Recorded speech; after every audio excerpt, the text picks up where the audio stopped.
کہ مومن کسی حالت میں بھی نقصان میں نہیں. کیسے وہ لوگ ہیں کہ جو اسلام کی ان باتوں کا مطالعہ نہیں کرتے.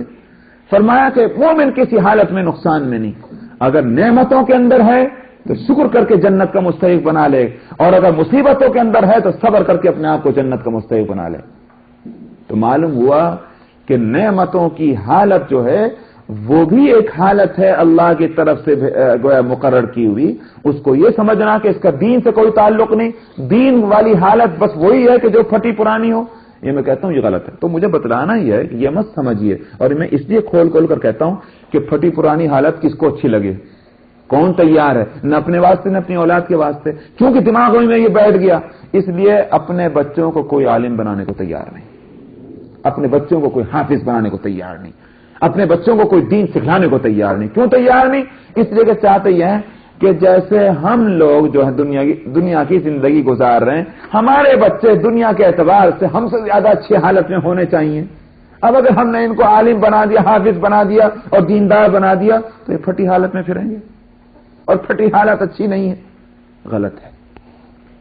اس کا کوئی سوال پیدا نہیں ہوتا. دیندار ہونے کے معنی ہرگز یہ نہیں ہے کہ پھٹی حالت ہو. اچھی حالت میں بھی دیندار رہ سکتے ہیں, اور اسی طرح سے دنیا دار پھٹی حالت میں بھی ہو سکتا ہے. ہر دنیا دار جو ہے وہ خوشحال اور ہر دیندار جو ہے وہ بدحال ہو, ایسا تو نہیں ہے. یہ اللہ کی تقسیم ہے, اس کو کوئی بدل نہیں سکتا. دھوکے میں ہیں وہ لوگ جو سمجھتے ہیں کہ ہماری ڈگریاں ہم کو کھلا رہی ہیں, ہماری ڈگریاں ہم کو پہنا رہی ہیں, ہماری ڈگریاں ہم کو کار دلا رہی ہیں, ہماری ڈگریاں ہم کو بلڈنگیں دلا رہی ہیں. دھوکے میں ہیں وہ لوگ, ڈگریاں نہیں دلاتے. آج کتنے ڈگریاں ہیں بیچارے پریشان پھر رہے, سمجھ میں آئے, ڈگریاں تو ان کے پاس بھی ہیں. میرے دوستوں میں یہاں وہ لوگ موجود ہیں کہ واقعی کیا کہا جائے, سوائے اس کے کہ اس پر ایمان لانے پر مجبور ہوتا ہے انسان کی قسمت کوئی چیز ہے, اللہ کے فیصلے کوئی چیز ہے. یہی اسی شکاگو میں ایک انسان موجود ہیں, بہترین صلاحیتیں. میری کلاسوں میں وہ آئے ہیں اور مجھے ان کا تجربہ ہے کہ کیا اللہ نے اس کو دماغ دیا ہے. پوری جماعت جس بات کو نہیں سمجھ سکتی, دیر لگاتی سمجھنے میں, وہ آدمی پہلے مرحلے میں سمجھتا تھا. دماغ تو ایسا. اور جس جاب کے تلاش میں گئے, کہنے لگے آپ کے پاس یہ ڈگری ہے, اگر فلانی ڈگری ہوتی تو آپ کے لیے بڑی آسانی سے جاب مل جاتی ہے. اچھا صاحب وہ بھی ڈگری حاصل کر لیں, وہ بھی کر لی چند مہینے لگا کر کے. اب گئے, انہوں نے کہا کہ صاحب وہ تو 6 مہینے پہلے کی بات تھی, فلانی ڈگری اگر ہو تو اب زیادہ ضرورتیں اس کی ہیں. انہوں نے کہا چلو وہ بھی حاصل کر لو. 4-5 کتنی ڈگریاں اس شخص نے جمع کر لی. اب اوور کوالیفائر ہو گئے, چھٹی ہو گئی. اب یہ بڑی مصیبت ان کے لیے, کوئی جاب ان کو نہیں مل رہی.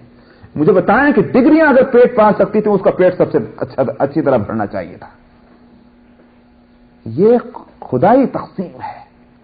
نحن قسمنا بینہم معیشتہم فی الحیات الدنیا, ہم نے تقسیم کی ہے دنیا کی زندگی میں. ورفعنا بعضہم فوق بعض درجات, ہم نے بعض کے درجے جو ہیں بعض کے مقابلے میں ہم نے بڑھائے ہیں. تو جن لوگوں نے اس نقطے کو پا لیا ان کی زندگی چین اور سکھ کے ساتھ گزر گئی ہے. واقعی بڑی چین حاصل ہوتی. اگر کسی کو یہ معلوم ہو جائے کہ صاحب مجھے یہ چیز ملنے والی ہے, سمجھ میں آیا, یہ چیز ملنے والی ہے, اس چیز کے واسطے چلے گا, پھرے گا, سب کچھ کرے گا, لیکن اس کے لیے اتنی زیادہ غم نہیں ہوگا کہ نہ راتوں کی نیند اور نہ دن کا چین. اگر یہ یقین ہو کہ یہ چیز مجھے ملنے والی ہے, اور اگر یہ شک ہو جائے پتہ نہیں ملے گی کہ نہیں ملے گی, پتہ نہیں ملے گی کہ نہیں ملے گی, اس کی بے چینی کیسی ہوگی. آپ سمجھتے نہیں بات, انسان کی سائیکالوجی ہے. ایک مسلمان کو یہ سمجھنا چاہیے کہ میں دنیا میں جب تک ہوں, میری مقدر کے وہ دانے جو ہیں وہ مجھے مل کر رہیں گے, نہ میں اس سے زیادہ پا سکتا ہوں, نہ میں اس سے ایک دانہ کم پا سکتا ہوں. یہ حدیث میں ہے, قرآن میں ہے, اور ایک مسلمان کا ایمان اس پر ہونا چاہیے. ایمان کے معنی یقین کامل. تو اس یقین کے بعد محنت کرے گا مگر پریشان نہیں ہوگا.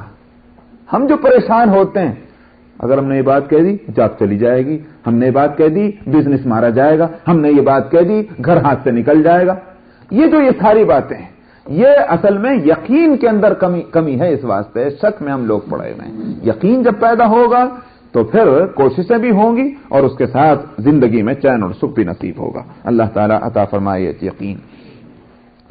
وَشَهِدُوا عَلَىٰ أَنفُسِهِمْ أَنَّهُمْ كَانُوا كَافِرِينَ, اور وہ اپنے مقابلے میں شہادت دیں گے کہ بلا شبہ انہوں نے کفر کیا تھا، یہ کافر تھے۔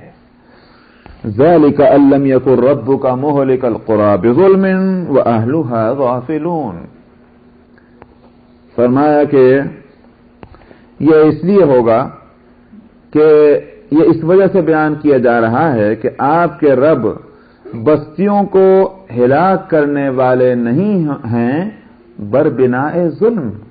اللہ تعالیٰ دنیا میں جس بستی کو ہلاک کرتے ہیں تو وہ کسی ظلم کی وجہ سے نہیں، کسی زیادتی کی وجہ سے نہیں کہ بغصہ آ گیا تھپڑ مار دیا۔ بھائی کیوں مارا تھپڑ؟ کہنے ہم کو غصہ آیا تھا۔ اللہ میاں ظلم کرتے ہوئے کسی بستی کو ہلاک نہیں کرتے۔ وَأَهْلُهَا غَافِلُونَ، کیا مطلب وَأَهْلُهَا غَافِلُونَ؟ اس حالت میں کہ اس بستی والے لا علم تھے راہ حق سے، یہ نہیں ہوگا۔ سمجھ میں آیا؟ راہ حق اللہ تعالیٰ ان پر کھولیں گے۔ اسی لیے علماء یہ کہتے ہیں کہ جن لوگوں تک صحیح طور پر گویا انبیاء علیہ الصلاۃ والسلام کی دین کی روشنی پہنچی ہی نہیں، ان کے واسطے وہ کہتے ہیں کہ ہم سکوت اختیار کرتے ہیں، ہمیں معلوم نہیں کہ ان کے ساتھ کیا ہوگا۔ اس لیے کہ اگر حقیقتاً یہ غافل ہیں، حقیقتاً یہ ان تک روشنی دین حق کی نہیں پہنچی ہے، تو ہو سکتا ہے کہ اللہ سبحانہ و تعالیٰ ان کو وہ سزا نہ دے۔ سمجھ میں آیا؟ اور اگر یہ مطلب نہیں روشنی پہنچنے کا کہ ہر فرد کے گھر میں روشنی پہنچ جائے، یاد رکھیے یہ مطلب نہیں ہے۔ بعض لوگ اتنے اس معاملے میں شفیق اور مہربان ہوتے ہیں، اپنے مسلمانوں کے مقابلے میں تو بڑے سختی دکھائیں اور غیر مسلموں کے معاملے میں بہت زیادہ مہربان۔ کہنے لگے صاحب یہ یہودی اور یہ نصرانی جو ہیں یہ تو اسلام سے واقف نہیں ہے، یہ کیوں جہنم میں جائیں گے؟ میں نے کہا آپ پکڑ کے جنت میں لے جائیے گا، کیا کر سکتے ہیں؟ تو بھائی ہر فرد کا کہ گھر میں روشنی پہنچنا ضروری نہیں ہوتا۔ اس ملک، اس سرزمین میں بات اگر پہنچ جائے دین کی، بس اب یہ ہے کہ اس ملک میں آ چکی ہے، ہر فرد کو ہاتھ پکڑ کے جو ہے پیغمبر نہیں بتلایا کرتا۔ پیغمبر نے یہ کام نہیں کیا کہ ہر فرد کا، پیغمبر نے روشناس کرا دیا۔ اب لوگوں کا کام ہے کہ اس حق کو تلاش کریں، یا جنہوں نے حق کو پا لیا وہ دوسروں کو پہنچائیں، یہ ان کا کام ہے۔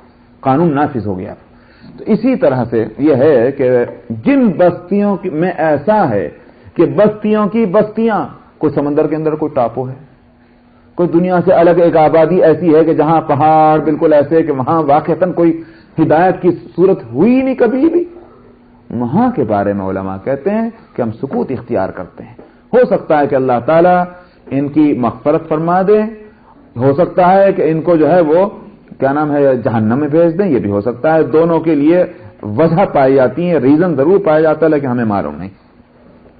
وَلِكُلٍّ دَرَجَاتٌ مِّمَّا عَمِلُوا، اور فرمایا کہ ہر ایک کے لیے درجے ہوں گے ان کے عمل کے مطابق، جیسے دنیا میں عمل کیا ویسے ہی ان کے درجے ہوں گے۔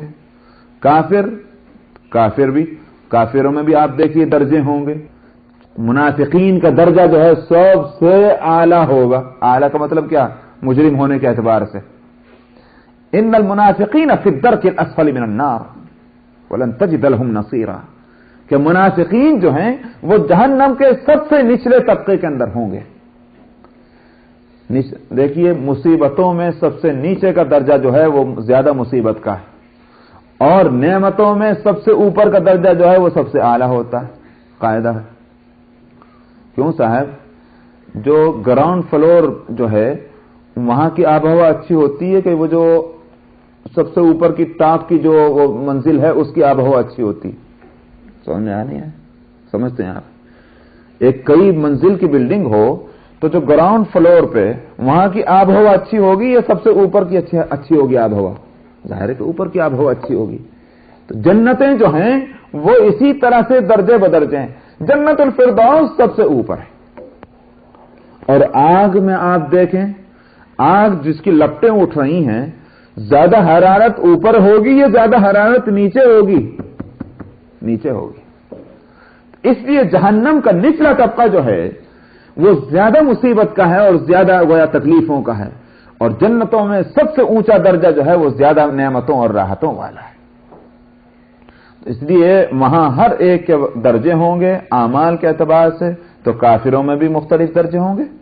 چنانچہ تو منافقین کا درجہ سب سے نیچے، اس سے آگے گویا مشرکین اور پھر کافرین، اور اہل کتاب جو ہیں یہ آخرت کے تو کافر ہیں اس لیے کہ نبی کو نہیں مانا، اگر سے دنیا میں ان کو اہل کتاب ہونے کی حیثیت سے ان کو دوسرے کافروں سے ذرا سا ممتاز رکھا ہے بعض معاملات کے اندر، لیکن آخرت میں تو یہ کافروں کے صف میں ہوں گے، لیکن اور کافروں سے ان کا درجہ ہلکا ہو سکتا ہے۔ کچھ نبیوں کو تو مانا، آخری نبی کو نہیں مان رہے تھے، تو ہو سکتا ہے کہ ان کے عذاب میں وہ صورت نہ ہو جو منافقین کے ساتھ ہے، لیکن جہنم میں ضرور ہوں گے، تو درجات مختلف۔ اسی طرح سے مؤمنین کے اندر، کہ مؤمنین کے اندر ظاہر ہے کہ سب سے بڑے تو درجہ انبیاء علیہم الصلوۃ والسلام کا ہے، اس کے بعد صدیقین کا ہے، اس کے بعد شہداء کا ہے، اور اس کے بعد صالحین کا ہے، اور پھر اس صالحین کے اندر بھی کتنے درجے ہیں جو حضرات اکابر نے لکھے ہیں، مقرر کیے ہیں۔ تو جیسے جس کا عمل ویسا اس کا درجہ۔ وما ربک بغافل عما یعملون، سمجھ میں آیا؟ وہ جتنے درجے وہاں ہوں گے کوئی کنفیوژن نہیں ہوگا۔ اللہ تعالیٰ ایک ایک آدمی کے ایک ایک ادا سے واقف ہیں، اور ان حرکتوں اور ان اعمال کی بنیاد پر اللہ تعالیٰ کے یہاں جس کے درجے مقرر ہوں گے وہ حقیقت پر مبنی ہوں گے، کسی کنفیوژن کی بنیاد پر نہیں، اللہ تعالیٰ کے یہاں۔ تو ایک تو ایگزامینر ہوتا ہے کہ بہت ہی گویا یوں کہ یہ چابک دستی کے ساتھ پیپر کو چیک کرتا ہے، اگر آدھا پوائنٹ اس کو دینا تو آدھا پوائنٹ بھی دیتا ہے، سمجھ میں آیا؟ ذرہ برابر اس میں کوئی کمی زیادتی نہیں کرتا۔ لیکن بعض ایگزامینر کیسے ہوتے ہیں، میں کہاں کو آدھا پونا ایک آدھا پوائنٹ تو ہے درادر ہو گیا، کیا فرق پڑتا ہے؟ اللہ سبحانہ و تعالیٰ کے یہاں ایسا، آج کی زبان میں کہتا ہوں، ایسا کمپیوٹرائز سسٹم ہوگا کہ ایک پوائنٹ کی بھی کمی اور زیادتی نہیں ہوگی درجوں کی ترتیب کے اندر۔ وَرَبُّكَ الْغَنِيُّ ذُو الرَّحْمَةِ، اور فرمایا کہ آپ کا رب بے پرواہ ہے اور مہربان ہے۔ بے پرواہ ہونے کا معنی یہ ہے کہ تمہارے اوپر ہمارا کوئی کام نہیں اٹکا ہوا ہے، کہ تم اگر ہماری فرما برداری کرو گے تو ہماری حکومت بہت اچھی چلے گی، اور اگر تم نے سب نے بغاوت کر دی تو ہماری فیکٹری ٹھپ ہو جائے گی۔ اللہ کے یہاں یہ صورت نہیں، وہ بے پرواہ ہے، تم چاہے اس کی بات مانو کہ نہ مانو، اور ذو الرحمہ مہربان ہے، رحمتوں والا ہے، کہ اس کے باوجود دنیا میں اگر تمہیں جرم کی سزا نہیں دے رہا ہے تو وہ مہربان ہے۔ تو بے پرواہ بھی ہے اور مہربان بھی ہے، اس لیے بہت سی چیزیں اللہ تعالیٰ دنیا میں اس کی سزا نہیں دیتے۔ یہ نہیں سمجھنا چاہیے کہ اللہ میں تو راضی ہیں ہم سے، یہ نہیں سمجھنا چاہیے اگر سزا نہیں مل رہی۔ قانون کو دیکھو، ہم قانون کے مطابق زندگی گزار رہے ہیں کہ نہیں گزار رہے ہیں۔ یہ مت دیکھو دنیا میں کہ اگر ہم مجرم ہوتے تو اللہ میاں سزا دے دیتے، سزا نہیں دے رہے ہیں لہذا مجرم نہیں۔ یہ ہے وہ بات کہ جس کو بہت سے لوگ نہیں سمجھ پاتے، اور پچھلی امتوں میں بھی بعض لوگوں نے یہاں دھوکہ کھایا، اور نبی کی خدمت میں آ کر یہی کہا کرتے تھے کہ اگر مجرم ہیں تو اللہ میاں کی طرف سے وہ عذاب کیوں نہیں لے آتے؟ تو اللہ تعالیٰ نے یہ فرمایا کہ بے وقوف ہو، بجائے اس کے کہ اس پر تم شکر گزار ہو کہ اللہ نے مہربانی کر کے ہم کو عذاب سے محفوظ کر رکھا ہے، اور عذاب مانگتے ہو تم۔ اسی طرح سے کوئی آدمی اگر اچھی حالت میں ہو تو وہ یوں سوچے کہ میں اچھی حالت میں ہوں، یہ دلیل اس بات کی ہے کہ اللہ میاں جو ہیں وہ مجھ سے راضی ہیں، ایسا نہیں۔ قانون کے آئینے میں دیکھے اپنی زندگی کو، قانون کے اعتبار سے اگر زندگی درست ہے وہ اطمینان کی بات ہے، اور اگر قانون کے آئینے میں ہماری زندگی غلط نظر آ رہی ہے تو اپنی زندگی کی اس حالت کو نہ دیکھے، ہو سکتا ہے اللہ میاں نے ڈھیل دے رکھی ہو۔ ان یشاء یذہبکم وَيَسْتَخْلِفْ مِنْ بَعْدِكُمْ مَا يَشَاءُ كَمَا أَنْشَأَكُمْ مِنْ ذُرِّيَّةِ قَوْمٍ آخَرِينَ، فرماتے ہیں کہ اگر اللہ چاہے تو تمہیں لے جائے اور تمہارے بعد جس کو چاہے اس کو لے آئے۔ یستخلف، استخلاف کہتے ہیں کسی چیز کا کسی چیز کے بعد آنا، اسی سے خلیفہ بنا۔ خلیفہ جو ہوتا ہے وہ اصل کے بعد اس کا درجہ ہوتا ہے نا، سمجھ میں آیا؟ اصل کے برابر نہیں ہوتا، سمجھا؟ آپ کے اسسٹنٹ جو ہے وہ اسسٹنٹ جس کا ہوگا تو اس کا ایکول تھوڑی ہوگا اس کا درجہ، اس کے بعد ہوگا، اسی لیے اس کو خلیفہ کہتے ہیں۔ تو اصل کے بعد وَيَسْتَخْلِفْ مِنْ بَعْدِكُمْ، تمہیں لے جائے اور تمہارے بعد جس کو چاہے اس کو لے آئے۔ اور یہ کوئی ہمارے لیے مشکل بھی تو نہیں، تم بھی تو ہمیشہ سے دنیا میں نہیں ہو، تم بھی تو کچھ لوگوں کے بعد دنیا میں آئے نا۔ کما انشاکم من ذریۃ قوم آخرین، جس طرح تم کو اللہ تعالیٰ نے وجود بخشا دوسری قوموں کے بعد، تو جس طرح تم دوسری امتوں کے بعد تم آ گئے، اللہ کو یہ اختیار ہے، اللہ کو یہ قدرت ہے کہ وہ تمہیں لے جائے اور دوسری قوم کو لا کر بٹھا دے، تو تمہارا محتاج اللہ نہیں ہے، تمہارے سہارے ہمارا کارخانہ نہیں چلتا، اس لیے تم محتاج ہو ہمارا کوئی کام نہیں اٹکا ہوا، نہ ہماری گورنمنٹ کا، ہماری حکومت کا اور ہماری مملکت کا۔ انما توعدون لآت وما انتم بمعجزین، بلا شبہ تم سے جس چیز کا وعدہ کیا گیا وہ ضرور آ کر رہے گی، اور تم ہرانے والے نہیں ہو، عاجز کرنے والے نہیں ہو۔ وہ چیز جب آئے گی تم کتنا بھی زور لگا لیجیے وہ آنے سے نہیں رک سکتی، سمجھ آیا؟ یہ نہیں ہو سکتا کہ ایک چیز آ رہی تھی تم نے دروازہ بند کر دیا طاقت لگا کے، وہ نہیں آ سکتی، یہ نہیں، وہ آئے گی، وہ قیامت آئے گی، وہ قیامت جو ہے فیصلہ کرنے والی دن آئے گا، تو تم اس کو روک نہیں سکتے۔ قل یا قوم اعملوا علی مکانتکم انی عامل، اے پیغمبر آپ کہہ دیجئے کہ لوگو، اے قوم، تو ٹھیک ہے تم اپنی جگہ اپنی مرضی کے کام کرتے رہو، میں اپنا کام کروں، میرا عمل میرے ساتھ، تمہارا عمل تمہارے ساتھ، ٹھیک ہے۔ تمہیں اگر تسلی نہیں ہے، تم میری بات پر مطمئن نہیں، کرتے رہو تم اپنی مرضی کا کام، مجھے تو جو حق کی بات معلوم ہو چکی ہے اس کے مطابق عمل کرتا رہوں گا۔ فسوف تعلمون من تكون له عاقبۃ الدار، ٹھیک تمہارا راستہ وہ میرا راستہ، یہ ان قریب جلدی پتہ چل جائے گا کہ انجام کار کس کے لیے عافیت ہے۔ عاقبۃ الدار کہ گھر کا انجام جو ہے، الدار کہتے ہیں گھر کو، یہاں دار سے مراد کیا؟ الدار سے مراد یہ تو ہے دار آخرت، کہ آخرت میں کس کا انجام اچھا ہوگا پتہ چل جائے گا۔ یہ الدار جو ہے یہ عام ہے، دار دنیا بھی اور دار آخرت بھی، یعنی مطلب یہ ہے کہ دنیا میں بھی پتہ چل جائے گا۔ معلوم ہوتا ہے کہ اللہ سبحانہ و تعالی دنیا میں بھی سزا دے دیتے ہیں، اگرچہ سزائیں اتنی مختلف ہوتی ہیں کہ بعض آدمی سزا پانے کے باوجود یہ سمجھتا ہے کہ مجھے سزا نہیں ملی، سمجھا نہیں ہے؟ اللہ کے دنیا میں آنے والے عذاب چونکہ اتنے بے شمار طریقوں پر ہوتے ہیں کہ آدمی دھوکہ کھا لیتا ہے۔ ہم سمجھتے ہیں کہ اللہ کا عذاب تو اس طرح آئے گا کہ ساری دنیا جو ہے وہ ایک دم تباہ ہو جائے گی، ساری دنیا ڈوب جائے گی پانی کے اندر، ساری دنیا پہ پتھر کی بارش ہو جائے گی۔ ایک صورت تھوڑی اللہ کے عذاب کی، قرآن شریف کی آیت پہلے گزر چکی ہے کہ اللہ کو اختیار ہے کہ تمہارے اوپر سے تمہارے نیچے سے تمہیں جو عذاب کو بھیج دے، اور یلبسکم شیعا، یہ تمہارے اندر پھوٹ ڈال دے۔ تو وہ پھوٹ ڈالنا اور اختلاف کے اندر مبتلا کر دینا معلوم ہوا یہ بھی عذاب ہے اللہ کا۔ تو اس لیے عذاب کی چونکہ مختلف شکلیں دنیا میں ہوتی ہیں، اس لیے لوگ سمجھتے نہیں۔ تو یہاں دنیا میں بھی عذاب آ سکتا ہے اور آخرت میں بھی عذاب تو وہاں یقینی ہے، تو ان قریب پتہ چل جائے گا کہ دنیا اور آخرت کے اعتبار سے کون خیر میں ہے اور کون جو ہے مصیبت کے اندر ہے۔ انہ لا یفلح الظالمون، بلا شبہ ظالم کامیاب نہیں ہوں گے، یعنی کہاں؟ آخرت میں، انجام کے اعتبار سے۔ وَجَعَلُوا لِلَّهِ مِمَّا زَرَعَ مِنَ الْحَرْثِ وَالْأَنْعَامِ نَصِيبًا فَقَالُوا هَذَا لِلَّهِ بِزَعْمِهِمْ وَهَذَا لِشُرَكَائِنَا۔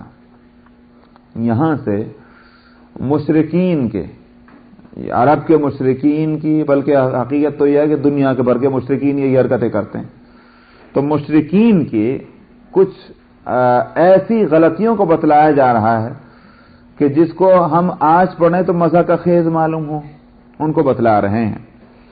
فرمایا کہ بنا ڈالا ہے انہوں نے اللہ کے لیے ان چیزوں میں سے کہ جو دنیا میں پیدا ہوئی ہیں، یعنی کھیتیاں اور اسی طرح سے چوپائے، کچھ حصہ، نصیباً، تو اللہ میاں کے واسطے کچھ حصہ رکھا۔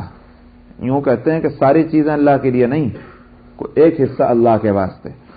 فَقَالُوا هَذَا لِلَّهِ بِزَعْمِهِمْ وَهَذَا لِشُرَكَائِنَا، اپنے خیال کے مطابق یوں کہتے ہیں کہ یہ اتنا حصہ تو ہی اللہ کا، جانوروں میں سے، غلے میں سے، روپیے پیسے میں سے، کپڑوں میں سے، ہر چیز میں سے اتنا تو اللہ کا، اور اتنا جو ہے وہ ہمارے بتوں کا، لِشُرَكَائِنَا، جو ہمارے شریک ہیں اللہ کے عبادت کرنے میں جو ہمارے شریک ہیں، تو ان کا۔ فما کان لشرکائہم فلا یصل الی اللہ، کیا ہوتا تھا؟ مثلا وہ حصے جب بنائے جاتے تھے نا، جب حصے مقرر کیا، یہ اللہ میاں کا، یہ فلانے بت کا، یہ فلانے بت کا، یہ فلانے بت کا، اب اگر وہ کہیں رل مل گئے تو اگر بتوں کا حصہ اللہ کے حصے میں مل گیا تو اسے نکالا نہیں کرتے تھے، اور اگر اللہ میاں کا حصہ ادھر چلا گیا، ہاں اللہ میاں کا حصہ اگر ادھر چلا گیا تو پھر تو نکال لیا کرتے تھے وہاں سے. میں شاید الٹا کہہ رہا ہوں. اگر اللہ کا حصہ بتوں کے حصے میں مل جائے تو نہیں نکالتے تھے، کہتے تھے اللہ میاں تو غنی ہے، اللہ میاں کے حصے میں کمی آ گئی، آ جانے دو، اللہ میاں کو کیا ضرورت ہے. اگر بتوں کا حصہ جو اللہ میاں کے حصے میں کہیں رل جایا کرتے تھے پورا نکال لیتے تھے، کہنے لگے ان کو تو ضرورت ہے. ارے بے وقوف ہو، اگر تمہارے بت ضرورت مند ہیں تو ان کی پوجا ہی کہیں کرتے ہو؟ عبادت تو اس کی ہوتی ہے کہ جو ضرورت مند نہ ہو. ایک طرف اللہ کو بے ضرورت کہتے ہیں اور اپنے بتوں کو ضرورت مند کہتے ہیں، اور دوسری طرف ان کو معبود بھی بناتے ہیں. تو اسی کو فرماتے ہیں یہاں کہ کیسی مزہ کا خیز بات ہے کہ فقالوا ھذا للہ بزعمہم وھذا لشرکائنا، تو یوں کہیں کہ یہ تو ہے اللہ کے واسطے ان کے خیال کے مطابق اور یہ ہے ہمارے شرکاء کے واسطے. فما کان لشرکائہم فلا یصل الی اللہ، سو جو تھا اللہ ان کے شرکاء کے واسطے تو وہ نہیں پہنچتا اللہ کی طرف، اور جو تھا اللہ کے واسطے سو وہ پہنچ جاتا ہے ان کے شرکاء کے پاس.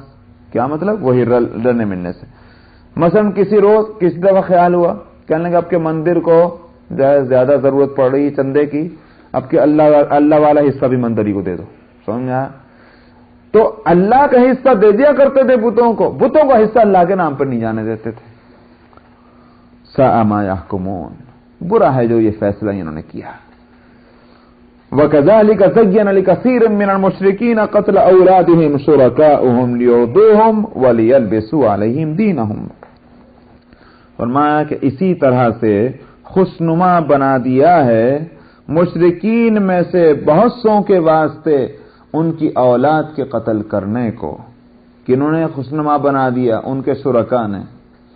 دیکھیے شرک جو ہے، یہاں ایک بات میں کہتا چلوں، شرک کے صرف ایک ہی صورت یہ نہیں ہے کہ پتھر کا بت بنا کر سامنے رکھیے اور اس کے سامنے ڈنڈوت کرنا شروع کر دیجیے. یہی ایک شرک نہیں ہے. جس طرح سے ایمان کے 1000 درجے ہیں اسی طرح سے شرک کے بھی 1000 درجے ہیں. سمجھ میں آیا؟ 1000 درجے ہیں. اس واسطے حدیث میں تو یاد ہوگا، میں نے پہلے ابھی بتایا ہوگا، اپنی خواہشات کی پیروی کو بھی شرک کا ایک درجہ قرار دیا ہے. سمجھا؟ کیوں؟ یہ اطاعت اور فرما برداری تو اللہ کی ہونی چاہیے تھی. اللہ کے مقابلے میں جب اپنی خواہش کی ہوئی تو معلوم ہوا کہ تم نے اپنا نفس کو جو ہے مطاع بنا لیا. تو میں نے کہا شرک کے چونکہ 1000 درجے ہیں، اس لیے آج ہمارے جاب جو ہے ہم اس کے اعتبار سے بھی شرک کرتے ہیں، اپنے بزنس کے اعتبار سے بھی شرک کرتے ہیں، اپنی اولاد کے اعتبار سے بھی شرک کرتے ہیں، ماں باپ کے اعتبار سے بھی شرک کرتے ہیں. حقیقت تو یہ ہے. کیا مانا کیا؟ شریعت کا حکم ٹوٹ جائے، بچوں کی خواہش نہ ٹھکرائی جائے. سمجھ میں آیا؟ اسی طرح سے ماں باپ کے دل پر میل نہ آئے، بہن بھائی کا دل میلا نہ ہو، اللہ کے رسول کے دل پر میل آ جائے تو آ جائے. یہ تو ہے نا. تو اللہ کے حصے میں کمی آ جائے، اللہ کے رسول کے احکام میں کمی آ جائے، مگر یہ کہ ہمارے دنیا کے جو معاملات ہیں جن کو ہم نے بت بنا رکھا ہے، جو ہم نے بت کھڑے کیے ہوئے ہیں، ان کے حصوں میں کوئی کمی نہ آنے پائے. شادی بیاہ کے اندر کتنی رسمیں ہم لوگ کرتے ہیں، کتنی کرتے ہیں. یہ سب کیا ہیں؟ نکاح صحیح ہو کہ نہ ہو، طلاق صحیح ہو کہ نہ ہو، وہ تو امریکن کورٹ میں جا کے لے لیں گے، لیکن دنیا کے ہمارے حصے جو ہیں اس میں کسی طرح کی کمی نہ آئے. یہ تو ہو رہا ہے نا آج تک سب کچھ.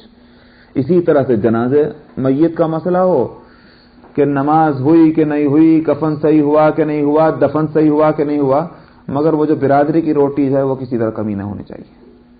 سمجھ آیا؟ برادری کی روٹی جانتے ہیں آپ، اور لوگ لڑتے ہیں.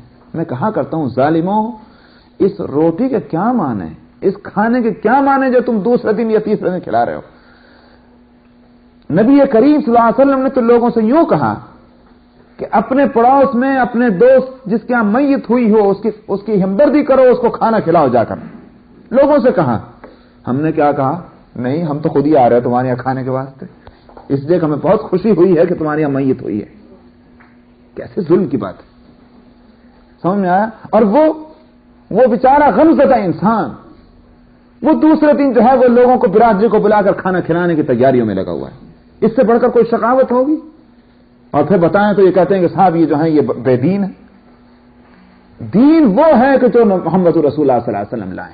یاد رکھیے آپ, ہم نے جب دین کو صحیح نہیں سمجھا تو بے دینی ہمارے اوپر مسلط ہو گئی گویا بہت برے طریقے پر, تو اس میں کمی نہ آنے پائے. اچھا کہتے ہیں بھائی کیوں کر رہے اجی ایصال ثواب. اب کون کہہ دے گا کہ ایصال ثواب مت کرو, کون کہہ سکتا ہے؟ لیکن آپ یقین کریں اور دیکھ لیں اور دیکھتے ہوں گے آپ, ایصال ثواب دل کی لگن کے ساتھ سب سے اچھے طریقے پر کون کر سکتا تھا؟ جو میت سے سب سے زیادہ قریب ہوگا.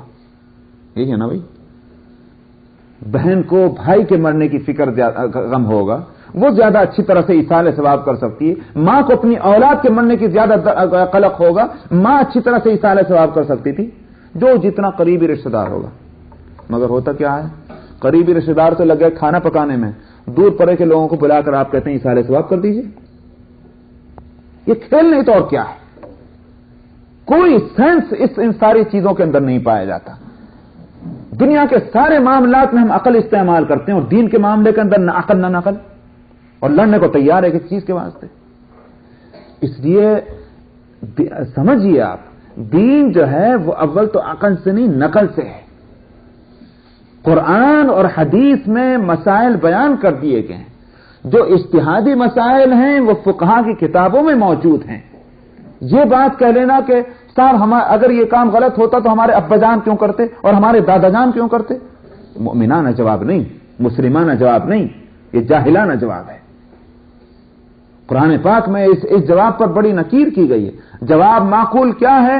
جو بات ہم کر رہے ہیں یہ قرآن میں ہے, یہ حدیث میں ہے, یہ فقہا کی کتابوں کے اندر ہے, اس کی یہ دلیل ہے, اس کا یہ پروف ہے, یہ ہونا چاہیے.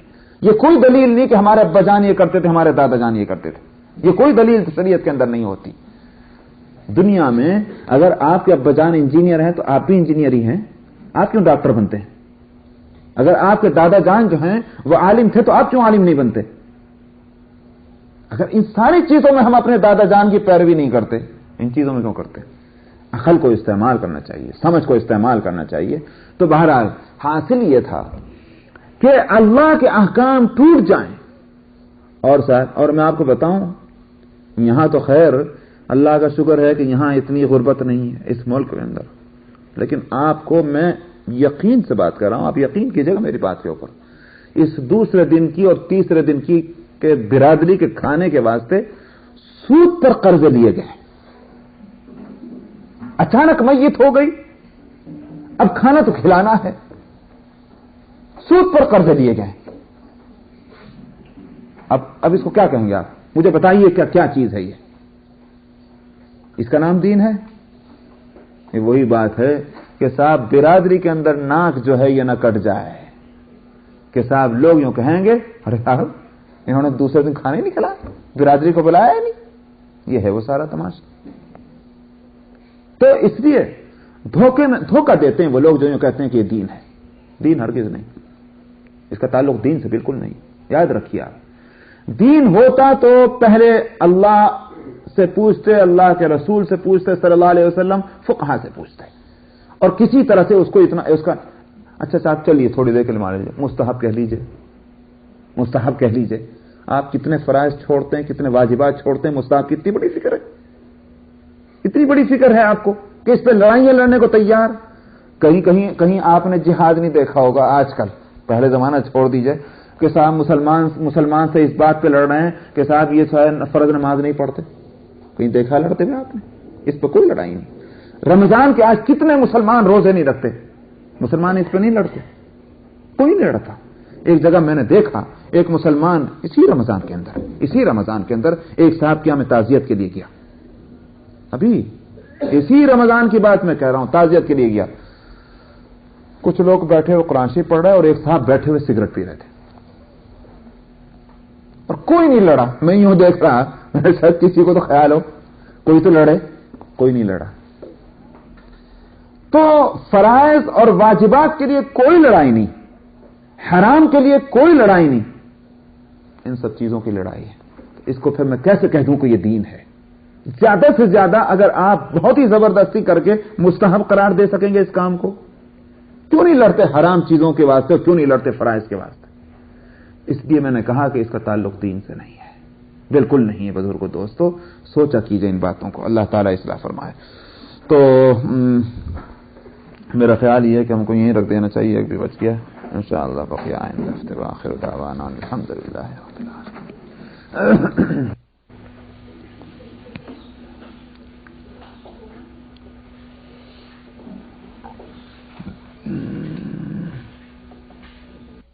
من الشیطان الرجیم،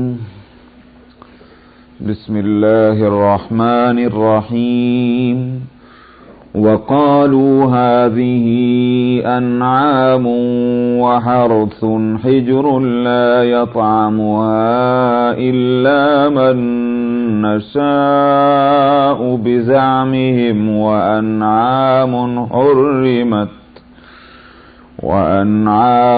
حرمت ظهورها وأنعام لا يذكرون اسم الله عليها افتراء عليه سيجزيهم بما كانوا يفترون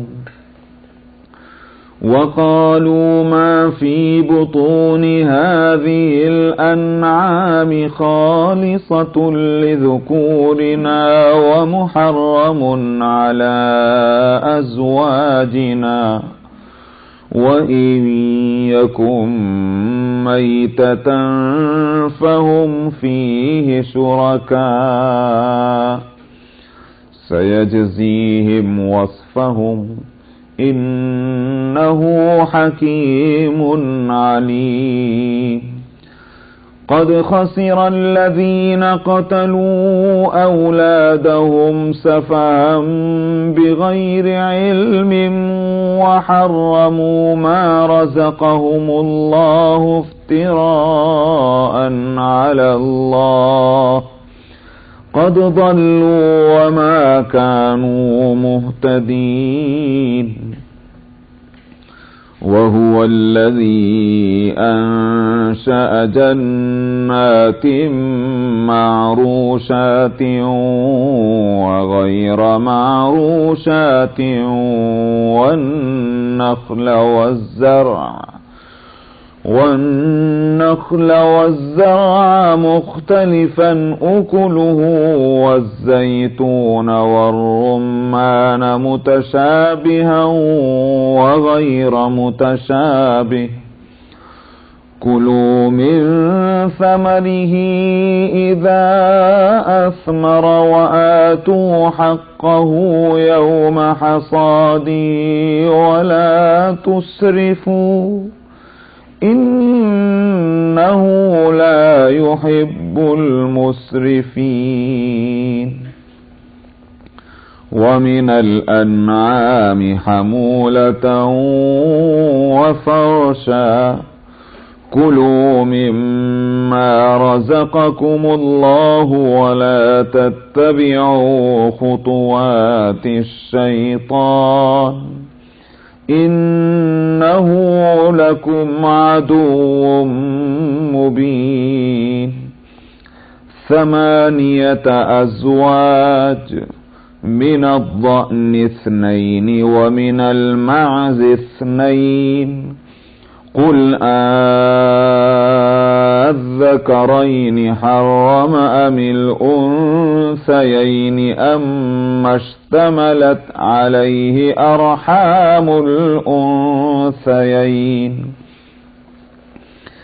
نبئوني بعلم إن كنتم صادقين ومن الإبل 2 ومن البقر 2 قل الذكرين حرم أم الأنثيين أما اشتملت عليه أرحام الأنثيين أم كنتم شهداء إذ وصاكم الله بهذا فمن أظلم ممن افترى على الله كذبا ليضل الناس بغير علم إن الله لا يهدي القوم الظالمين قل لا أجد فيما أوحي إلي محرما على طاعم يطعمه إلا أن يكون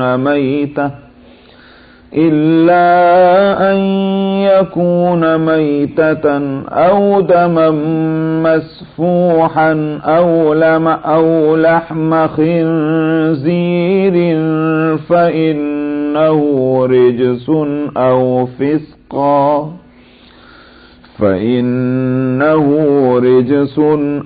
فسقا أهل لغير الله به فمن اضطر غير باغ ولا عاد فإن ربك غفور رحيم وعلى الذين هادوا حرمنا كل ذي ظفر ومن البقر والغنم حرمنا عليهم شحومهما إلا ما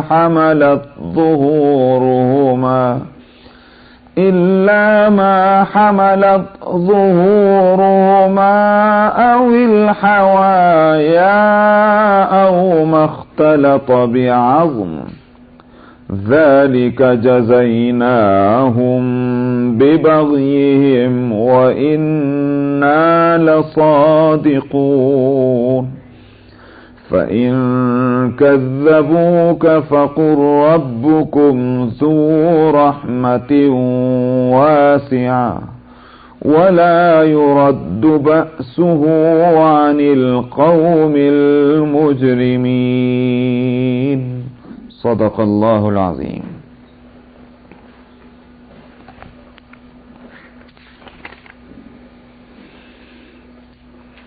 گزشتہ آیتوں میں مشرکین عرب کی غلطیوں کو بتلایا جا رہا تھا کہ وہ جانور اور کھیتیاں کہ جن کو اللہ کی مخلوق اور اللہ کی پیدا کی ہوئی پیداوار سمجھتے ہیں، ان چیزوں کے ساتھ معاملہ ان کا یہ ہے کہ اللہ کے لیے بھی ایک حصہ رکھتے ہیں اور اپنے بتوں کے واسطے بھی، لیکن اللہ کے حصے میں اگر کسی وجہ سے کمی آ جائے تو اس کی فکر نہیں کرتے اور کہتے ہیں اللہ تو محتاج نہیں ہے، ضرورت مند نہیں ہے، وہ غنی ہے، ان کے حصے میں کمی آ جائے تو کیا فرق پڑتا ہے. لیکن اگر بتوں کے حصے میں کمی آ جائے تو اس کو بہت بھاری بات سمجھتے ہیں. اللہ کے حصے میں کمی کرنی پڑ جائے مگر بتوں کے حصے میں کمی نہ آئے. یہ ہے ان کا حال، جبکہ ان میں سے کوئی بھی اس بات کو نہیں مانتا اور اقرار کرتا کہ کھیتیاں بتوں نے پیدا کی ہوں، جانوروں کے پیدا کرنے والے بت ہیں. سب کہتے یہی ہیں کہ سب چیزیں اللہ نے پیدا کی، تو پھر اللہ کے حصے میں اس طرح کی گویا جو صورتحال ہے وہ کیوں کرتے ہیں ایسا. یہاں سے اور برائی ان کی بتلا رہے ہیں دوسرے معاملے کی، اور وہ یہ فرماتے ہیں کہ یوں کہتے ہیں کہ یہ جانور انعام چوپاؤں کو کہتے ہیں. چار پائے سے چلنے والے جو جانور ہے، گائے، بھینس اور بکری اور اسی طرح سے اونٹ وغیرہ، ان کو چوپائے کہتے.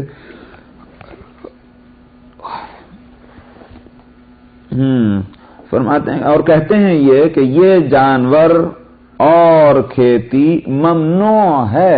ہجر کہتے ہیں رکاوٹ کو، مطلب روک دی گئی ہے.